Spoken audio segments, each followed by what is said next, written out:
Reels കണ്ടവർ ഞെട്ടി. റീൽസുകളിൽ സജീവമായി കുട്ടിയെ തട്ടിക്കൊണ്ടുപോയ കേസിലെ പ്രതി അനുപമ.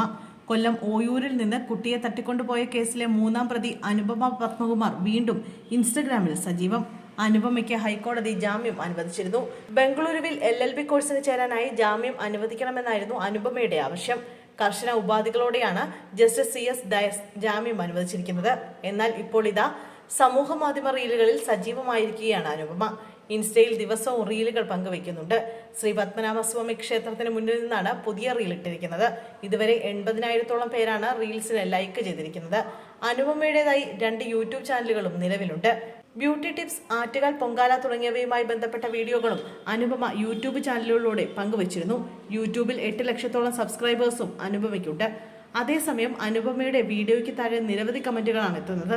പിള്ളേരെ പിടിക്കുന്ന ചേച്ചിയല്ലേ, മാധവൻ കട്ടതൊന്നും ഈ ചേക്ക് വിട്ട പുറത്തു പോയിട്ടില്ല, റോക്കി ഭായ് ഇന്ന് എത്ര കുട്ടികളെ തട്ടിക്കൊണ്ടുപോയി, അടുത്ത പ്ലാനിംഗ് ആണെന്ന് തോന്നുന്നു തുടങ്ങി നിരവധി കമന്റുകളാണ് വീഡിയോയ്ക്ക് വരുന്നത്. എന്നാൽ കമന്റുകൾക്കൊന്നും അനുപമ പ്രതികരിച്ചിട്ടില്ല. 2023 നവംബർ 27-നാണ് ഓയൂരിൽ നിന്നും 6 വയസ്സുകാരിയെ കാറിലെത്തിയ സംഘം തട്ടിക്കൊണ്ടുപോയത്. അനുപമയുടെ പിതാവ് മാമ്പള്ളിക്കുന്നം കവിതാരാജിൽ പത്മകുമാർ, അമ്മ അനിത എന്നിവരാണ് 1ഉം 2ഉം പ്രതികൾ. 10 ലക്ഷം രൂപ മോചനദ്രവ്യം ആവശ്യപ്പെട്ട പ്രതികൾ പിന്നീട് കുട്ടിയെ ആശ്രമ മൈതാനത്ത് ഉപേക്ഷിക്കുകയായിരുന്നു. കേസിൽ ഹൈക്കോടതി അനുപമയ്ക്ക് കർശന ഉപാധികളോടെ ജാമ്യം അനുവദിച്ചിരുന്നു. മുമ്പും സമൂഹ മാധ്യമത്തിൽ അനുപമ സജീവമായിരുന്നു.